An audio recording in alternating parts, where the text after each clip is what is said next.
आप सबको praise the Lord. परमेश्वर का धन्यवाद हो आज के दिन के लिए। और आज आराधना में जाने के पहले आइए हम प्रार्थना करेंगे। धन्यवाद जीवित सामर्थी महान परमेश्वर, आपका धन्यवाद करते हैं कि आप हमारे सच्चे और भले परमेश्वर हैं जो हमारे साथ रहते हैं। प्रभु, हम आपका धन्यवाद करते हैं कि आप हमारे साथ रहते हैं, आप हमारे अंदर रहते हैं।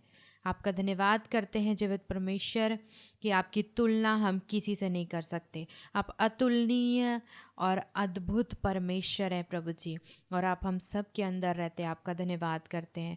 आज की पूरी आराधना को आपके हाथों में सौंपते हैं प्रभु जी।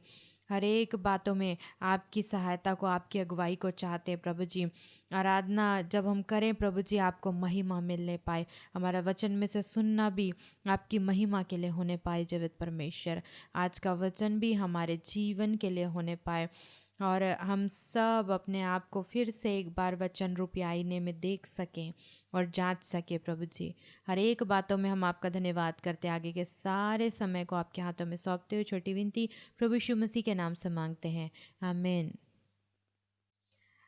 आइए हम इस समय में परमेश्वर की आराधना करेंगे। कुछ गीतों को हम गाएंगे और उसकी महिमा करेंगे, उसकी स्तुति करेंगे। हम सब मिलकर के उसकी आराधना करेंगे।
मसीह के नाम से अंधे देखते हैं, यीशु मसीह के नाम से अंधे देखते हैं। आत्मा मंडलाता, पवित्र आत्मा मंडलाता, ओहो आत्मा मंडलाता, पवित्र आत्मा मंडलाता। पेंतेकुस्त के दिन समान आत्मा मंडलाता, पेंतेकुस्त के दिन समान आत्मा मंडलाता। आइए हम उस जीवित परमेश्वर की आराधना में जाएंगे, उसकी स्तुति करेंगे, उसकी महिमा करेंगे, क्योंकि वही महिमा और आदर के योग्य परमेश्वर है। सारा आदर, सारी महिमा उस परमेश्वर की है। आइए हम उसकी महिमा देंगे, हम उसकी स्तुति करेंगे, उसके नाम को हम ऊंचा उठाएंगे। हालेलुया, धन्यवाद। ओ रबा शखा रबा नामा शेखेरेले बेरी अंतरालबा। धन्यवाद ओ जीवित परमेश्वर, महिमा और आदर के योग्य परमेश्वर, आपका धन्यवाद करते हैं प्रभु जी। Thank you Jesus, thank you Lord. हो रबा शखा रबा नामा शेखेरेले बेरी अंतरालबा शिखांतरालबा शखो रहस्तेरेले बेरी अंतरालबा। आपकी स्तुति करते हैं, आपकी आराधना करते हैं, आपके नाम को हम ऊंचा उठाते हैं, धन्य कहते हैं और सराहते हैं प्रभु जी। आपका नाम सब नामों से ऊंचा है प्रभु जी, आपके नाम की हम महिमा करते हैं। ओ रबा शबा रबा थो रबा से के ठेरेले बेरी अंतरालबा रिखांदरालबा शदो रबा नामा से हे ठेरेले बेरी अंतरालबा रिखांदरालबा शखो रबा ना ठेरेले बेरी अंतरालबा। हमारे अंदर रहने वाले परमेश्वर, हमारे अंदर वास करने वाले परमेश्वर, आपका धन्यवाद करते हैं प्रभु जी, आपकी महिमा करते हैं जीवित परमेश्वर। हम में होकर के चलने और फिरने वाले परमेश्वर, हम में होकर के कार्य करने वाले परमेश्वर, हम में होकर के बातें करने वाले परमेश्वर, हम में होकर के चिन्ह चमत्कार और अद्भुत कार्य करने वाले परमेश्वर, हम आपकी आराधना करते हैं, आपकी स्तुति करते हैं प्रभु जी। हो रबा शबा रबा थो रबा से के ठेरेले बेरी अंतरालबा। धन्यवाद हो जीवित परमेश्वर। Thank you Jesus, thank you Lord. धन्यवाद हो जीवित परमेश्वर। Thank you Lord, thank you Jesus. Hallelujah Lord, you deserve the glory Lord. Thank you Jesus, thank you Lord. Hallelujah, आपकी महिमा हो प्रभु जी। Thank you Jesus, thank you Lord. Hallelujah.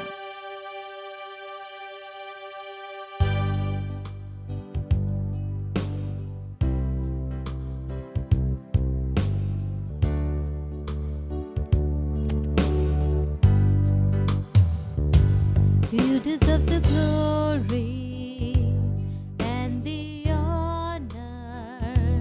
Lord, we lift our hands in worship as we praise your holy name. You deserve the glory and the honor.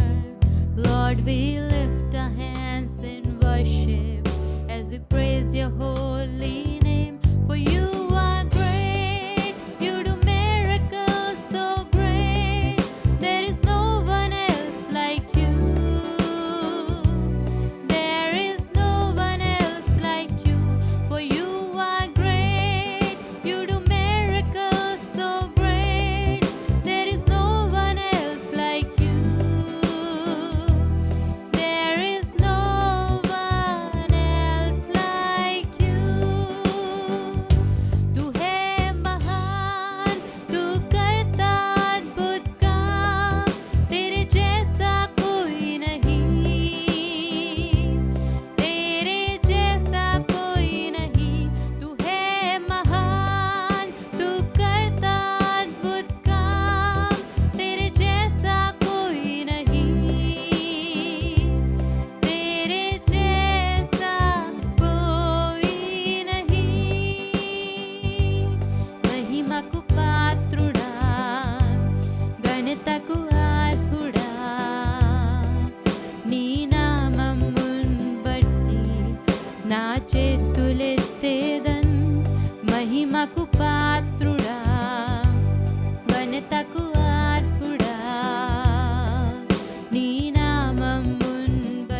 మహిమ పరచ్చేదం మహోన్నతుడా అద్భుతాలు చేయువాడా నీ వంటి వారు ఎవరు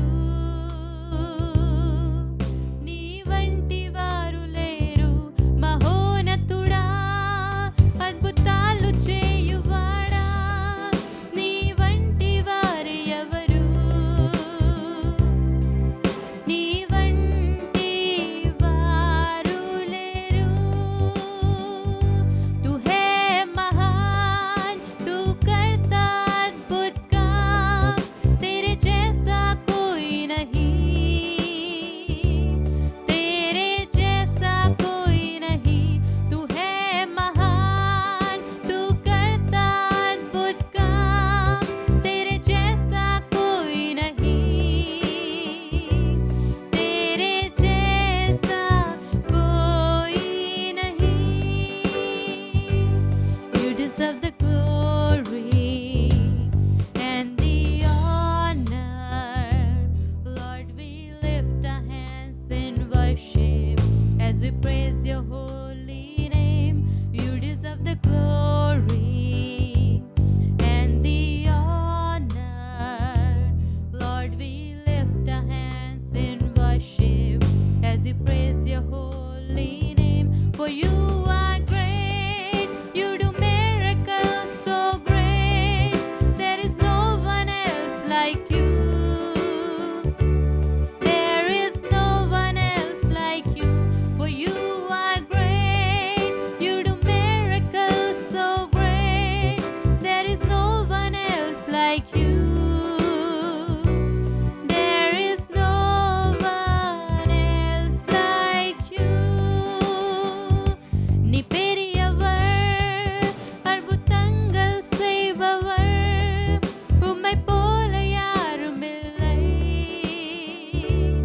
உம்மை போல யாரும் இல்லை நீ பெரியவர் அற்புதங்கள் செய்பவர் உம்மை போல யாரும் இல்லை உம்மை போல யாரும் இல்லை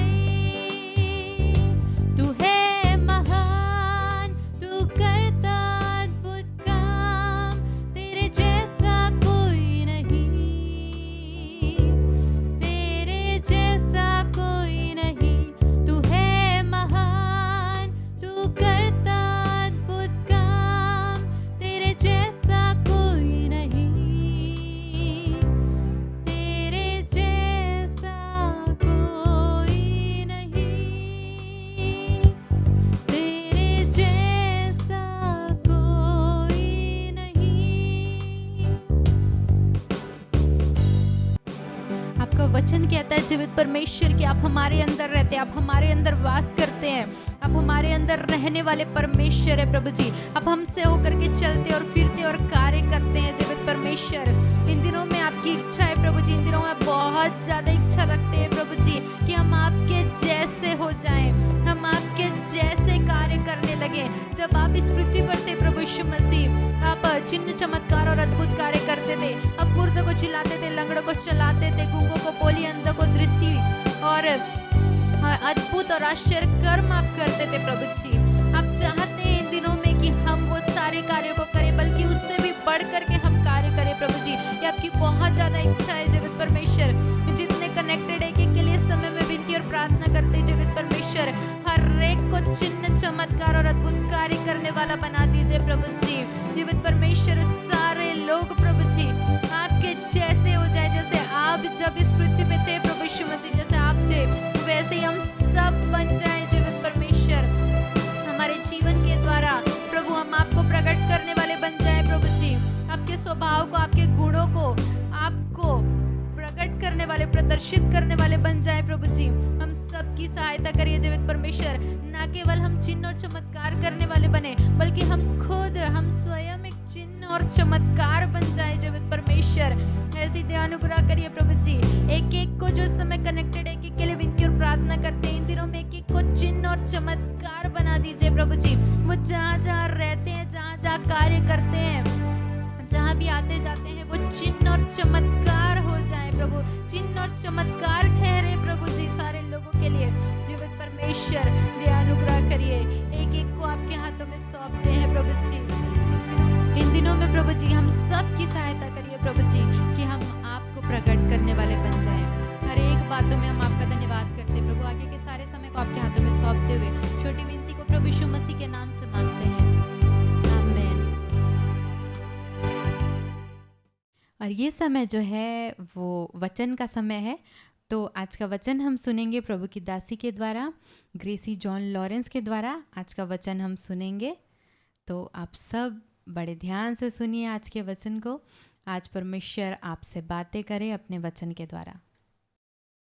आप सभी को प्रेज द लॉर्ड। मैं परमेश्वर का धन्यवाद देती हूँ आज के इस समय के लिए और इस अवसर के लिए जो परमेश्वर ने मुझे दिया कि मैं परमेश्वर के वचन से आप सबों के सामने कुछ बातों को रख सकूं। और कई बार हम वचन से बहुत सारी बातों को सीखते हैं और सीखना हमारे जीवन की एक प्रक्रिया है।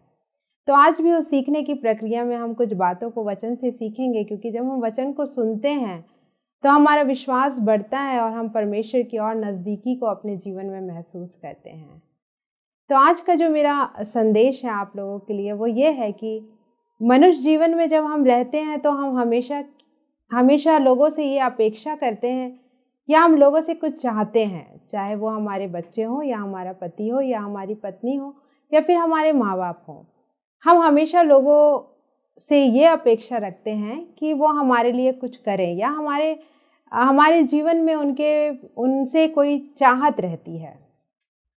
वैसे जब हम विश्वासी जीवन को जीते हैं, जब परमेश्वर के लिए जीवन को जीते हैं, तो परमेश्वर भी चाहता है हमारे जीवन से कि हम कुछ कामों को करें।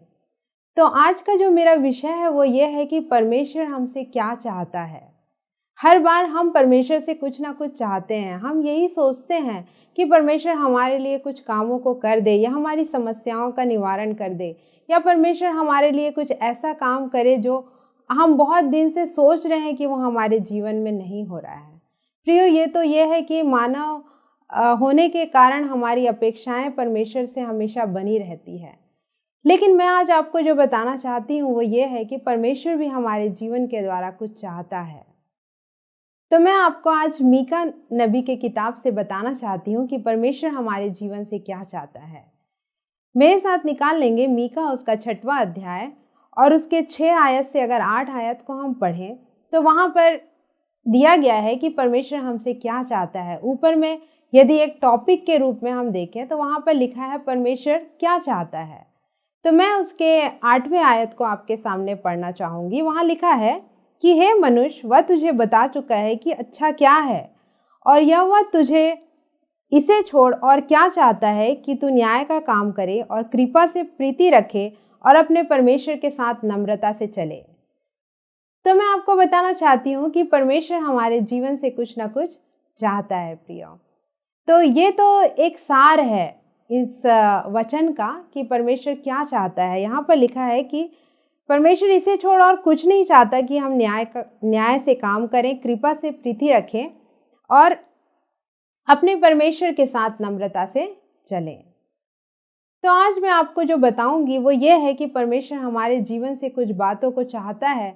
तो सबसे पहला चीज़ जो वो चाहता है वो ये है कि हम इस संसार में खोए हुए थे। जब हम इस संसार में खोए हुए थे तो यीशु मसीह हमारे लिए इस संसार में आए, उन्होंने अपने जान को हमारे लिए दे दी और वो चाहते हैं कि हम उस परमेश्वर के लिए, जब हम उस परमेश्वर को ग्रहण कर लेते हैं तो हम भी कुछ ऐसे कार्यों को करें जिससे परमेश्वर हमारे जीवन से प्रसन्न हो। सबसे पहला जो है वो परमेश्वर चाहता है कि हम विश्वास करें। यदि हम विश्वास नहीं करते हैं तो हम परमेश्वर को किसी भी रीति से प्रसन्न नहीं कर सकते। विश्वास परमेश्वर में आगे बढ़ने का एक स्टेप है, एक सीढ़ी है, जिसको हम दिन प्रतिदिन अपने विश्वास में यदि हम बढ़ते चले जाएंगे तभी हम परमेश्वर की नज़दीकता में बढ़ते चले जाएंगे। तो विश्वास करना है, और विश्वास कहाँ से होगा? तो विश्वास सुनने से और सुनना मसीह के वचन से होता है। तो जब हम विश्वास करते हैं परमेश्वर के ऊपर तो परमेश्वर चाहता है कि हमारा विश्वास कैसा हो? उस राई के दाने के समान हो जो पूर्ण है। परमेश्वर अधूरे विश्वास को नहीं चाहता है।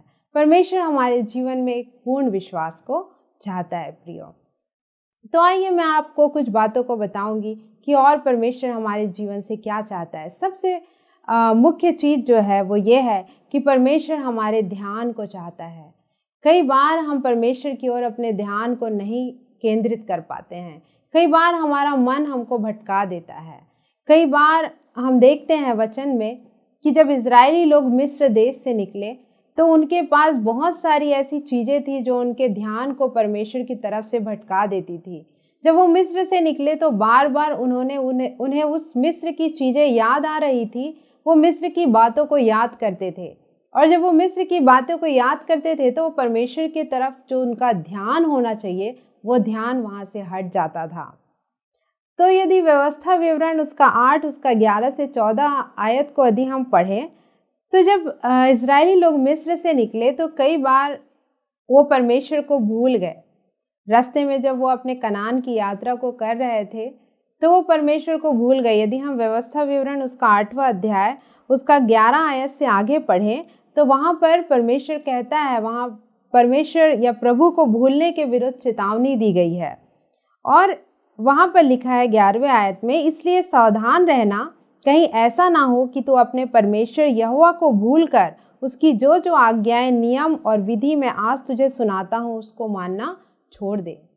क्योंकि ये इजरायलियों के अंदर ये स्वभाव था कि जब उनके साथ सब चीज़ अच्छा रहता था वो परमेश्वर को भूल जाते थे और जब मुसीबत आती थी और विपत्ति आती थी तो वो परमेश्वर को स्मरण करते थे। प्रिय, परमेश्वर ये नहीं चाहता कि हम परमेश्वर को भूल जाएं या हम परमेश्वर के प्रति अपने ध्यान को केंद्रित ना करें या हमारा ध्यान परमेश्वर से हट जाए। परमेश्वर ये कतई नहीं चाहता है। परमेश्वर चाहता है कि हम हमेशा अपना ध्यान उस परमेश्वर की ओर केंद्रित कर सकें।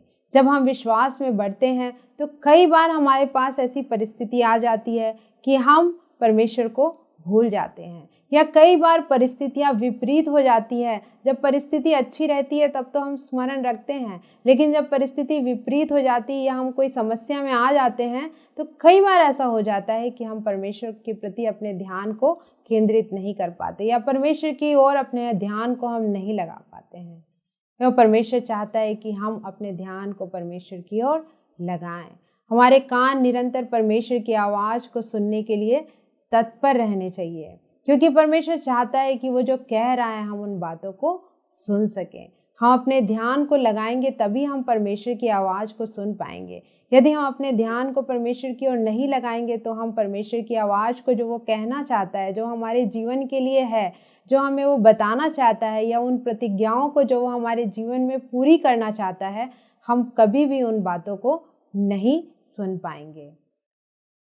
और हम देखते हैं कि इजरायली जो मिस्र से निकले थे वो कनान में प्रवेश नहीं कर पाए। कारण ये था कि उन्होंने अपना ध्यान परमेश्वर की ओर नहीं लगाया। कहीं आज आपका और मेरा जीवन ऐसा तो नहीं है कि कहीं हम अपने ध्यान को किसी और परमेश्वर से हटाकर किसी और बात पे तो नहीं लगा रहे हैं। मैं आपको बताना चाहती हूँ कि परमेश्वर चाहता है कि हम अपने ध्यान को उसकी ओर लगाएं।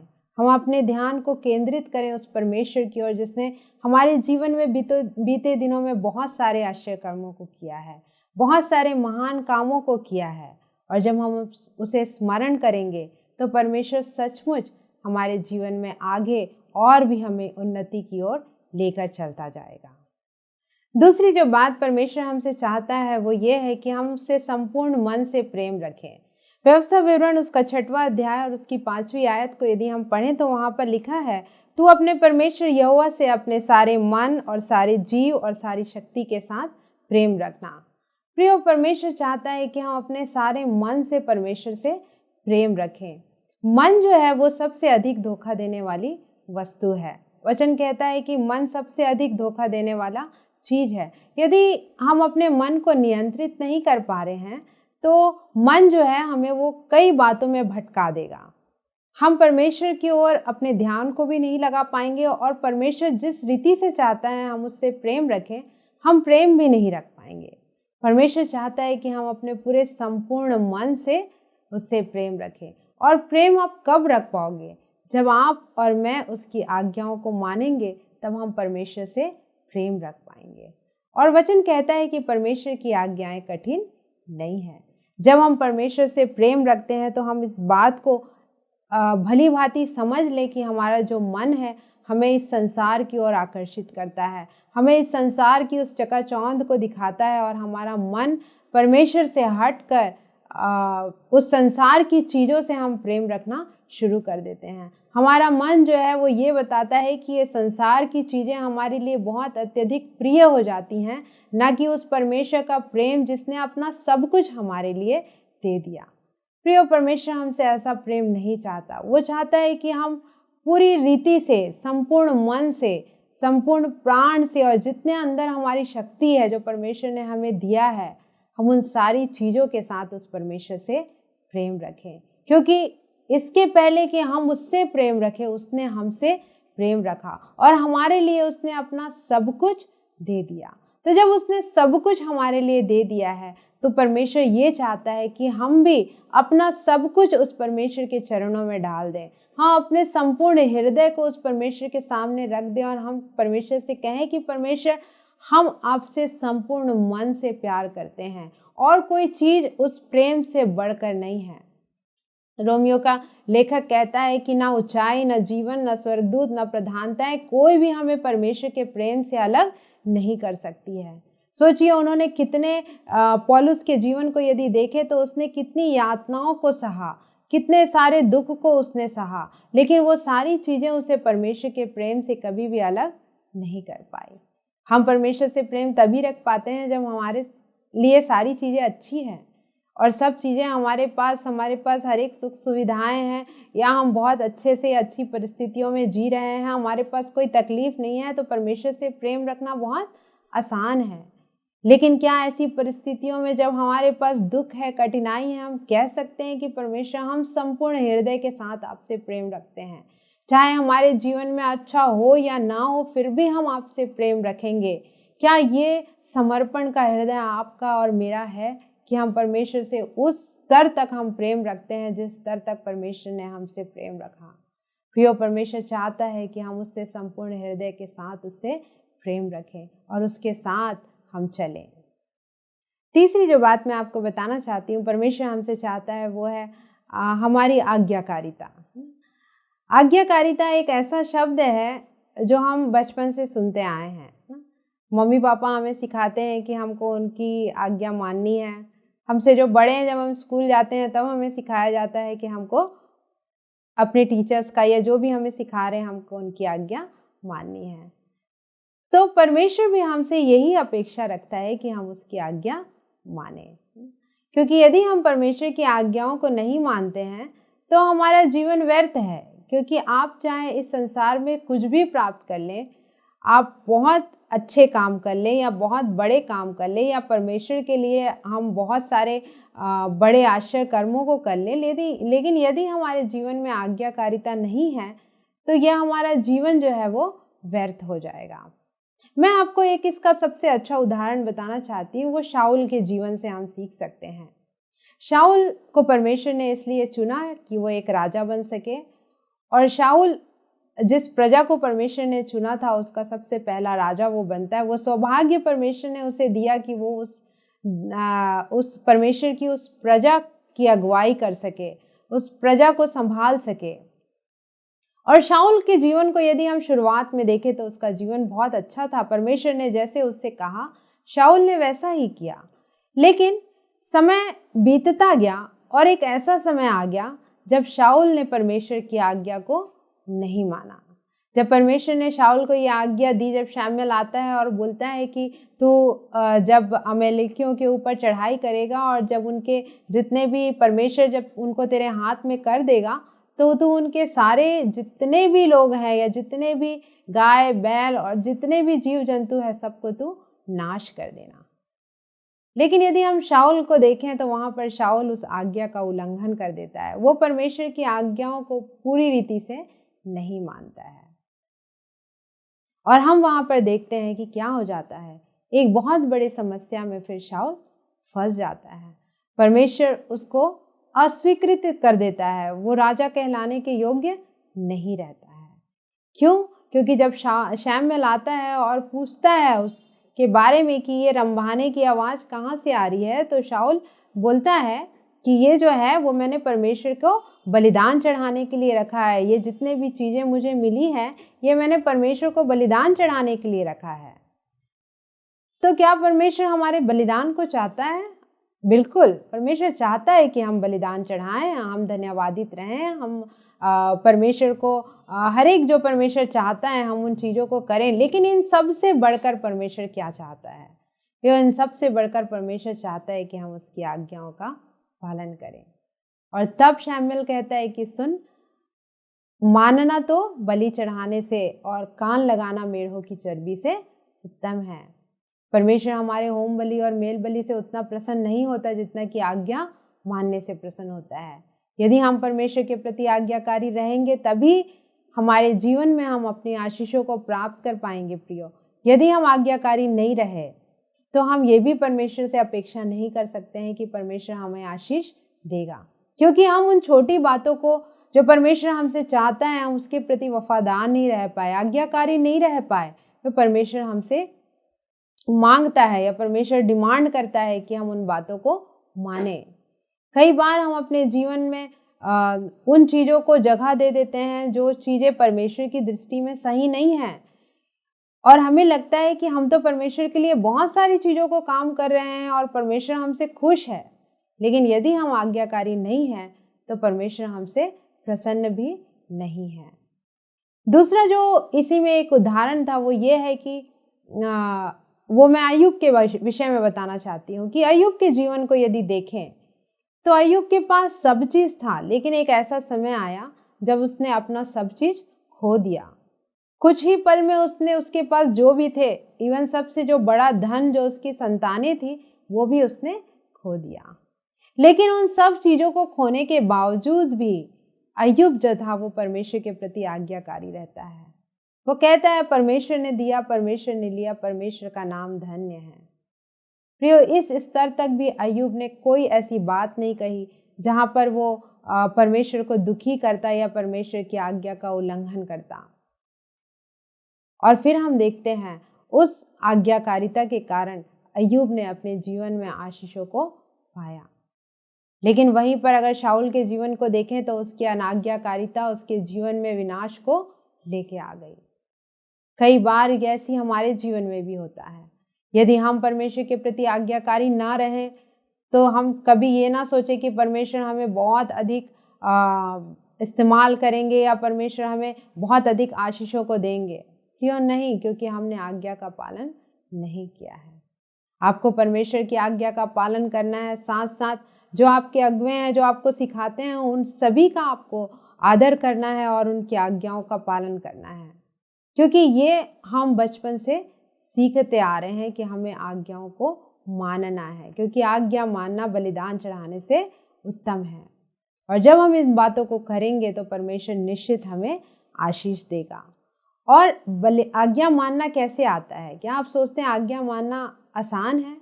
नहीं, जब हम आज्ञा मानते हैं तो हमें एक बलिदान करना पड़ता है, हमें अपनी इच्छाओं को मारना पड़ता है, हमें सैक्रिफाइस करना पड़ता है। अगर रोमियो 12:1-2 पढ़ें तो वहाँ पर लिखा है कि हम अपने शरीर को पवित्र और परमेश्वर को भावता हुआ बलिदान करके चढ़ाएं, और हमारे बुद्धि के नए हो जाने से हमारा चाल चलन भी बदलता चला जाए। तो आज्ञाकारिता कहाँ दिखाई देती है? जब हम बलिदान चढ़ाते हैं और वो हमारे जीवन में बदलाव को लाता है, तब हम कहते हैं कि हाँ, हम परमेश्वर की आज्ञाओं को मानते हैं। कई बार तो हम वैसे जीवन को जी रहे हैं, हम सब काम करते हैं, हम वचन को पढ़ते हैं, हम दुआ करते हैं, हम प्रार्थना करते हैं, हम उपवास भी रखते हैं, लेकिन जीवन में जो बदलाव की आवश्यकता है वो कहीं पर दिखाई नहीं देती है।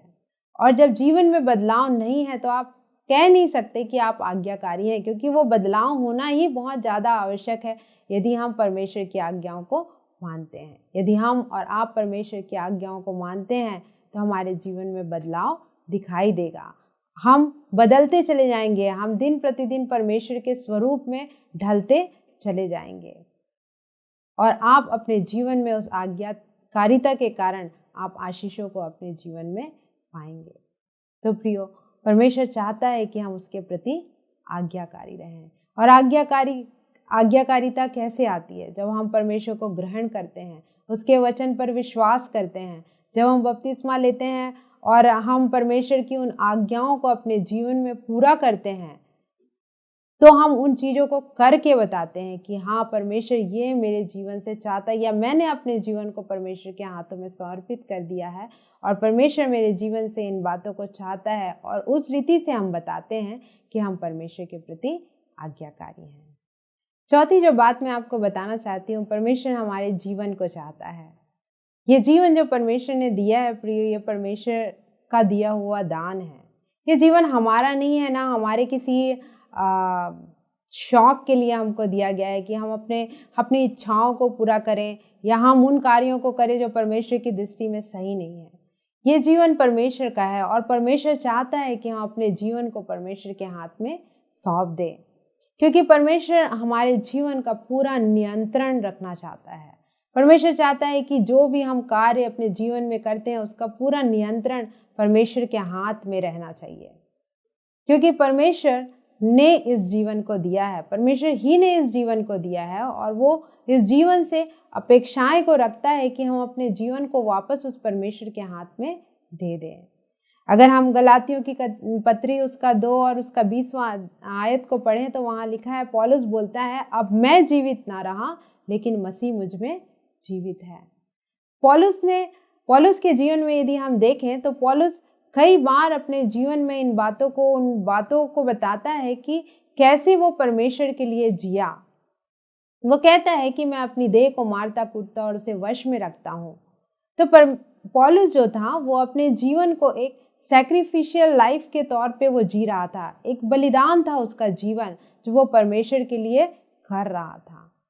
और पौलुस के जीवन से हम बहुत अच्छी चीज़ों को सीख सकते हैं, क्योंकि पौलुस जो था वो एक उदाहरण के रूप में है हमारे लिए, और उसके जीवन के द्वारा हम सीख सकते हैं कि उसने इतने सारे दुखों को उठाया, कष्टों को उठाया, और फिर भी वो परमेश्वर के लिए अपने जीवन को अंतिम समय तक उसने परमेश्वर के लिए अपने जीवन को उसने समर्पित कर दिया। तो प्रियो, परमेश्वर वही चाहता है कि हम भी अपना जीवन का जो नियंत्रण है वो परमेश्वर के हाथ में सौंप दें या परमेश्वर को दे दें, क्योंकि जब तक हम परमेश्वर को अपना जीवन नहीं देंगे, परमेश्वर इस जीवन का इस्तेमाल नहीं कर सकता है। यदि आप और मैं परमेश्वर के द्वारा इस्तेमाल किया जाना चाहते हैं, यदि आप और मैं चाहते हैं कि परमेश्वर हमारे जीवन का उपयोग करे, तो हमको अपने जीवन को परमेश्वर के हाथ में सौंप देना है। ये नहीं कि जब परिस्थितियाँ अच्छा है तो हम परमेश्वर के पास से दूर हो जाएं, और जब परिस्थिति खराब है तो हम परमेश्वर को पूछने लग जाएं। परमेश्वर हमारे ऑन ऑफ रिलेशनशिप को नहीं चाहता है। मतलब ऐसा नहीं कि जब ज़रूरत है तो हम परमेश्वर के पास आ जाएं और जब हमको ज़रूरत नहीं है तो हम परमेश्वर से दूर चले जाएं। परमेश्वर एक अच्छे संबंध को हमसे चाहता है। परमेश्वर चाहता है कि हमारा और परमेश्वर का जो संबंध है वो बहुत ही स्थायी रहने पाए, उसमें स्थिरता रहने पाए, वो डगमगाए नहीं, क्योंकि परमेश्वर स्थिर प्रेम से प्रसन्न होता है। परमेश्वर अस्थिर प्रेम से प्रसन्न नहीं होता है। परमेश्वर चाहता है कि हम उसके साथ अपने जीवन को व्यतीत करने वाले बन सकें। हम परमेश्वर को अपने जीवन का पूरा नियंत्रण उसके हाथ में दे सकें और हम कह सकें कि परमेश्वर, मेरी मर्जी नहीं लेकिन तेरी मर्जी मेरे जीवन में पूरी हो। परमेश्वर इन्हीं बातों को आपसे और मुझसे चाहता है। प्रियो, क्या आज आप और मैं पूर्ण रीति से अपने जीवन को परमेश्वर पे समर्पित करना चाहते हैं? क्या आप चाहते हैं कि परमेश्वर आपके जीवन का पूरा नियंत्रण रखे? क्या आप चाहते हैं कि परमेश्वर आपका हाथ पकड़कर आपको चलाए?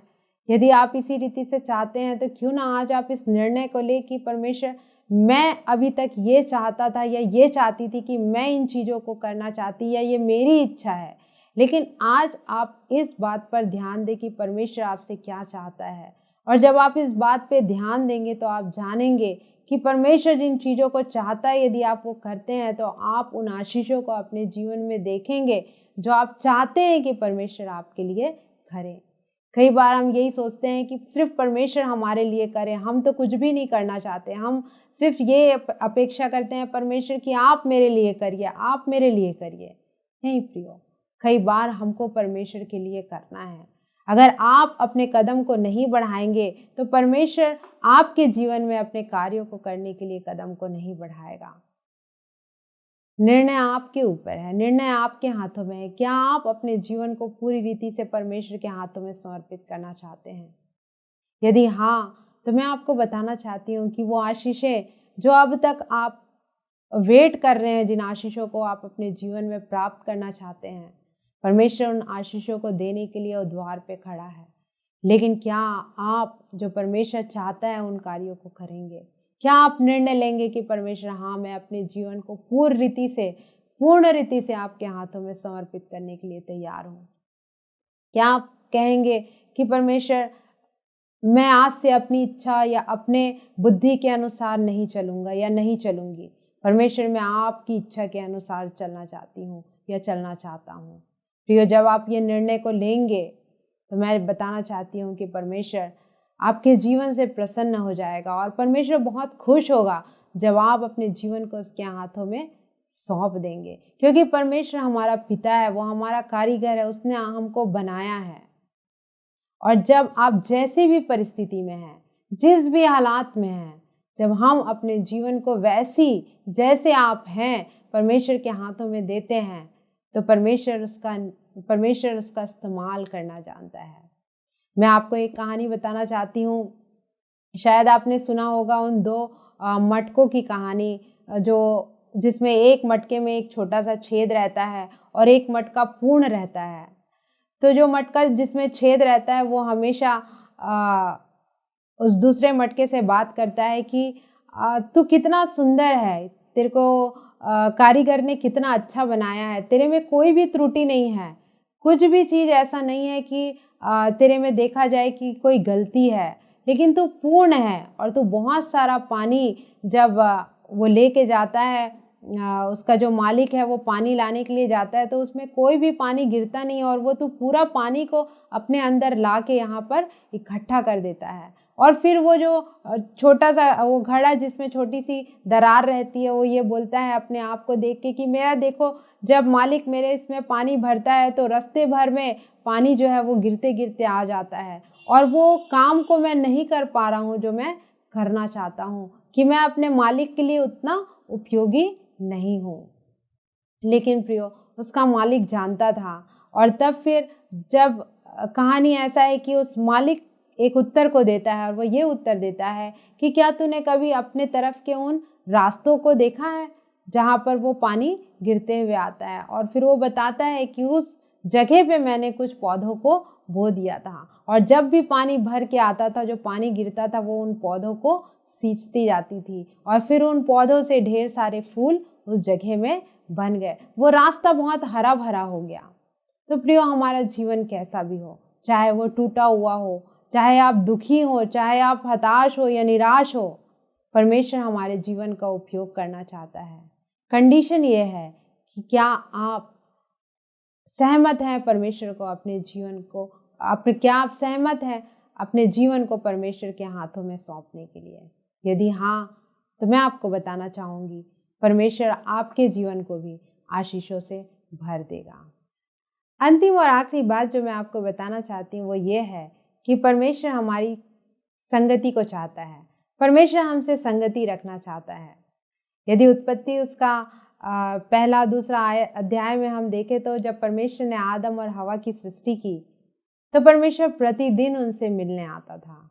वो सहभागिता थी जो परमेश्वर उनके साथ आकर करता था और वो हमेशा उस सहभागिता में प्रसन्न रहता था, क्योंकि परमेश्वर ने उस सृष्टि को बनाया था। उसने मनुष्य को अपने स्वरूप और समानता में बनाया था। प्रियो, आज भी परमेश्वर हमसे यही चाहता है कि हम उसके साथ संगति को रखें। सोचिए वो कितना अच्छा अवसर रहा होगा जहाँ पर आदम और हवा हर दिन अपने सृजनहार ईश्वर से मिलते थे और हर दिन हम नहीं जानते कि वो कितना समय उस परमेश्वर के साथ व्यतीत करते रहे होंगे। आज जीवन के इस भाग दौड़ में हम परमेश्वर के साथ बहुत कम संगति को रख पाते हैं, बहुत कम समय हम परमेश्वर को दे पाते हैं या परमेश्वर के साथ अपनी सहभागिता को रख पाते हैं। यदि वचन में हम एक और व्यक्ति के बारे में सोचे तो वो है हनोक के बारे में, जिसके विषय में बाइबल कहती है कि हनोक परमेश्वर के साथ साथ चला और एक दिन परमेश्वर उसे इस संसार से उठा लेता है। प्रिय, वो सहभागिता थी जो वो परमेश्वर के साथ निरंतर करता चला गया और वो परमेश्वर के साथ इतना दूर निकल गया कि उसने उसके लिए वापस जाना, उस संसार में वापस जाना असंभव था। क्या आज आप और मैं परमेश्वर की संगति की चाहत रखते हैं? क्या आप चाहते हैं कि हम बहुत अधिक समय उस ईश्वर के साथ जिसने आपको और मुझे बनाया है, हम उसकी संगति में रहने पाएँ या उसके साथ व्यतीत करने पाएँ? मैं ये नहीं बोल रही हूँ कि हम बैठ जाएँ कुछ घंटे और हम कुछ भी काम ना करें और सिर्फ हम बाइबल पढ़ें या दुआ करें, ये नहीं। लेकिन क्या आप हर समय, हर पल परमेश्वर की उस संगति की ख्वाहिश रखते हैं कि परमेश्वर हर पल आपसे बातचीत करे या हर उस परिस्थिति में परमेश्वर आपके साथ रहे? क्योंकि हमारा परमेश्वर ना तो हमको कभी छोड़ने वाला और ना कभी त्यागने वाला परमेश्वर है। आदम और हवा ने उस पाप को जब उन्होंने किया, वो परमेश्वर की सहभागिता से दूर हो गए। लेकिन प्रिय प्रभु यीशु मसीह के द्वारा हम उस सहभागिता को फिर से प्राप्त कर पाए। यीशु मसीह इस संसार में आकर हमें उस मेल मिलाप को उसने किया, जो संबंध परमेश्वर के साथ टूट गया था, उस संबंध को परमेश्वर ने फिर से जोड़ा। प्रिय, परमेश्वर चाहता है कि हम उसके साथ निरंतर संगति में रहने पाएं। यह परमेश्वर की ख्वाहिश है कि परमेश्वर हमसे बातचीत करना चाहता है, हमारे संग रहना चाहता है। लेकिन कई बार हम परमेश्वर से दूर चले जाते हैं। मैंने पहले पॉइंट में आपको बताया कि हम परमेश्वर को भूल जाते हैं। प्रियो, ऐसा हमारा जीवन ना होने पाए। क्यों ना हम इन बातों पर ध्यान दें, जो मैं आपको 5 बातें बताई कि परमेश्वर हमसे क्या चाहता है। हम उन बातों पर ध्यान दें, मनन करें कि परमेश्वर हमारे जीवन में अपने काम को कर सके, जो वो चाहता है, वो काम हम अपने जीवन के द्वारा करने पाएं। आइए हम अपने आंखों को बंद करेंगे और जिस वचन को आपने सुना है उस पर ध्यान लगाएंगे। क्या आप में से जो सुन रहे हैं, कोई ऐसा तो नहीं है जिन्होंने अपने उस पहले प्रेम को, जो आप पहले परमेश्वर से करते थे, वो प्रेम आपका कहीं छूट गया है या कहीं आप परमेश्वर को भूल तो नहीं गए हैं? प्रिय, यदि कोई ऐसा है जो आज अपने जीवन को परमेश्वर के हाथों में समर्पित करना चाहते हैं, तो मैं आपको बताना चाहती हूँ, ये समय है। परमेश्वर आपकी ओर उस आस भरी निगाहों से देख रहा है कि कब मेरे बेटे या मेरी बेटी मेरे को पुकारेंगे या कब वो अपने जीवन को मेरे हाथों में सौंपेंगे। प्रियो, आज वो समय है। यदि आज अपने जीवन को आप समर्पित करना चाहते हैं, तो ये समय है कि आप परमेश्वर को पुकारें। परमेश्वर से कहें कि परमेश्वर, वो संगति जो आप मेरे से चाहते हैं, मैं उस संगति को रखना चाहता हूँ आपसे, या रखना चाहती हूँ आपसे। मैं अपने जीवन को पूर्ण रीति से आपके हाथों में समर्पित करना चाहती हूँ।